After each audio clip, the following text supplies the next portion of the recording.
Bienvenue dans ce focus alimentaire spécialement dédié au calibrage de l'alimentation. Alors pourquoi est-ce que c'est très important de se concentrer sur le calibrage de l'alimentation? Tout simplement parce que si vous avez un objectif en termes d'esthétisme, en termes de performance sportive, en termes de santé, l'alimentation joue un rôle majeur dans ces objectifs-là. En mon sens, aux alentours de 70% des résultats que vous aurez dépendra de votre alimentation. Donc c'est très important de prendre le temps de se focaliser là-dessus. Okay ? Avant de répondre un petit peu à comment est-ce que je peux faire pour calibrer correctement mon alimentation, je vais parler de quelques notions de base qui sont très importantes à avoir en tête pour pouvoir comprendre ce qui va suivre. Okay ? Donc tout d'abord, le métabolisme de base. Alors, le métabolisme de base, qu'est-ce que c'est? C'est le nombre de calories, la quantité d'énergie dont votre corps a besoin pour fonctionner correctement. Système immunitaire, système digestif, système neuronal, système musculaire, bref, l'ensemble des systèmes de votre corps a besoin d'un certain nombre de calories pour pouvoir fonctionner correctement. Si vous n'apportez pas assez de calories, et bien forcément, il va y avoir des défaillances. Et donc, vous allez, au niveau de la santé, vous allez vous retrouver plus faible. Vous allez avoir certaines carences qui peuvent avoir plus ou moins de conséquences. Okay ? Ça, c'est pour la partie quantitative. Donc, le métabolisme de base, c'est ça. Le nombre de calories dont on a besoin pour que le corps fonctionne correctement. À ce métabolisme de base, en fait, on va y ajouter un ratio. Ce ratio va dépendre en fait de votre activité physique, de votre activité professionnelle, de votre activité personnelle. Voilà, tout simplement. Si vous avez un métier qui est sédentaire, plutôt assis, dans la vie de tous les jours, vous n'aurez évidemment pas les mêmes besoins énergétiques qu'une personne qui travaille par exemple sur des chantiers où il y a une demande physique beaucoup plus importante. Voilà. Le métabolisme de base, c'est-à-dire le nombre de calories dont vous avez besoin pour fonctionner correctement, peut varier en fonction de différents facteurs.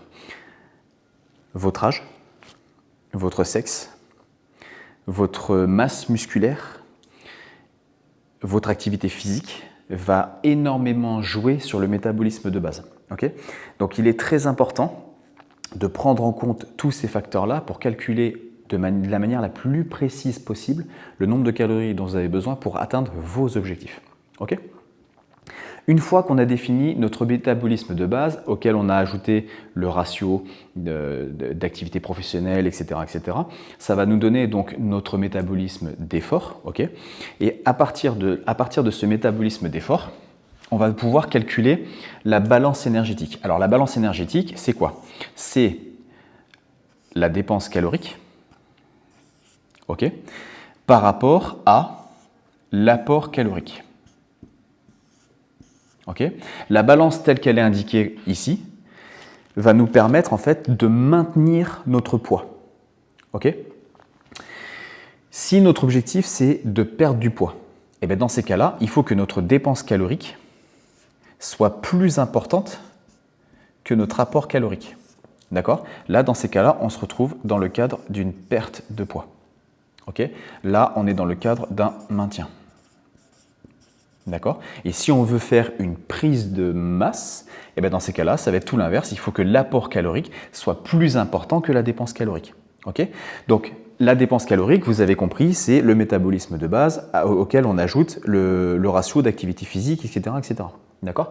Donc, c'est pour ça qu'il est très important de savoir combien on brûle dans la journée, environ, on n'est pas à la calorie près, mais de savoir combien on brûle environ pour adapter notre apport calorique en fonction de nos objectifs.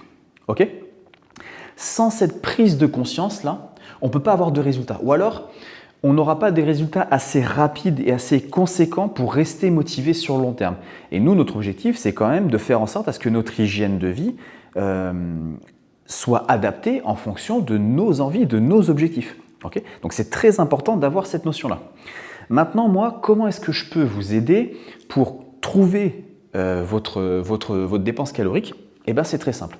Vous avez vu sur le mail, je vous ai mis un lien pour télécharger un un tableur. Sur ce tableur, en fait, vous allez renseigner les informations dont on a besoin, l'âge, la taille, le poids voulu exactement. Okay, vous renseignez un petit peu toutes ces informations-là. Et à partir de là, ça va vous définir votre métabolisme de base. Et ensuite, en fonction, si vous êtes quelqu'un de plutôt sédentaire ou quelqu'un peu actif, très actif, sportif de haut niveau, et bien à partir de là, en fait, j'ai ajouté des ratios spécifiques pour ce type d'activité. Voilà, tout simplement. Mais n'oubliez pas une chose, c'est que là, en fait, là, je vous vois venir, vous vous dites, ah ouais, mais attends, moi, j'ai pas envie de peser mes aliments, j'ai pas envie de me prendre la tête quand je mange.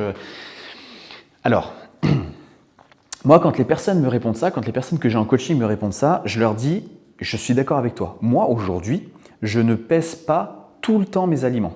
Je pèse de temps en temps quand je vois que j'arrive pas à atteindre mes objectifs. Là, ça veut dire qu'en fait, j'ai trop dévié. Mais à la base, il a quand même fallu que… Comment je pourrais dire ça?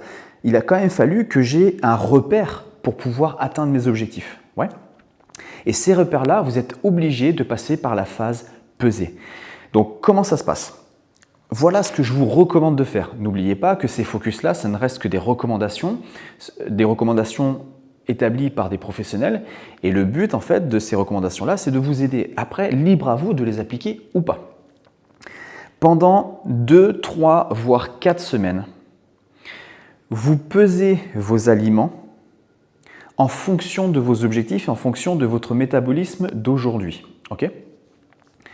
Une fois que vous avez pesé vos aliments en termes de glucides, protéines et lipides, d'ailleurs le GPL, glucides, protéines, lipides, on en parlera lors du focus spécialisé sur les macronutriments, d'accord ? Une fois que vous avez pesé tout ça, ça va vous permettre d'avoir des repères visuels parce que vous aurez toujours les mêmes quantités de viande ou les mêmes quantités de semoule ou de riz ou de pâtes ou de légumes. Ce sont toujours les mêmes quantités qui vont revenir au final. Le truc, c'est qu'à force d'avoir toujours les mêmes quantités, vous aurez en fait un repère visuel dans votre assiette, ce qui vous évitera pour plus tard de peser vos aliments. D'accord ? Et évidemment que nous, on n'est pas sur des objectifs de performance de très haut niveau, donc on n'est pas obligé de calibrer au gramme près notre alimentation. Il faut que ça reste une notion de plaisir. Mais ce calibrage-là est beaucoup trop important, en tout cas si vous voulez atteindre vos objectifs, c'est beaucoup trop important pour passer à côté. Donc vraiment, essayez de le faire pendant 2 semaines. Pendant 2 semaines, vous pesez vos aliments. Okay. Vous essayez de vous créer des repères visuels de la quantité dont vous avez besoin pour atteindre vos objectifs. Et une fois que vous avez trouvé la bonne quantité, que vous voyez que cette quantité correspond à vos objectifs, okay, vous voyez que vous avez des résultats, plus besoin de peser. Vous prenez vos repères et puis vous vous servez la quantité dont vous avez besoin. Mais vous voyez, finalement, ce n'est pas si contraignant que ça quand on utilise les bons outils ou la bonne méthodologie. Okay, voilà. Donc, n'oubliez pas que manger, ça reste un plaisir. Okay, donc faites-vous des aliments, des plats qui sont sains, qui sont bons. Sain n'est pas différent de bon en termes de goût, c'est ça que je veux dire. Bien au contraire, on peut vraiment avoir des trucs sympas. Et d'ailleurs, n'hésitez pas à aller voir les recettes qu'on a mises sur l'espace membre sur le site internet pour les personnes qui sont abonnées à l'application. Et puis voilà, tout simplement. D'accord ? Donc trouvez les bonnes quantités. Ancrez-vous vos repères visuels et puis à partir de là, vous n'aurez plus besoin de peser, sauf quand vous verrez que, à un moment donné, peut-être qu'à force de vous éloigner de vos repères, vous commencez peut-être à reprendre du poids si vous êtes sur un objectif de perte de poids. Peut-être qu'il serait temps de reprendre une petite semaine pour repeser vos aliments. Mais c'est un recalibrage, vous voyez ce que je veux dire ? Un recalibrage qui se fait une fois tous les 2 mois, voire peut-être même tous les trimestres. D'accord ? Mais il y a un point de départ à prendre et sincèrement, si votre objectif c'est de reprendre votre hygiène de vie en main, ce calibrage-là est très important. Okay ? Donc je vous invite à télécharger le tableur qui est juste en dessous de cette vidéo ou sur le mail que je vous ai envoyé. Si vous avez des questions, n'hésitez pas à me les poser directement via le formulaire de contact sur le site internet ou vous pouvez répondre à ce mail. Dès que je le verrai, je vous y répondrai le plus rapidement possible. En attendant, je vous souhaite de prendre soin de vous. À très bientôt. Salut!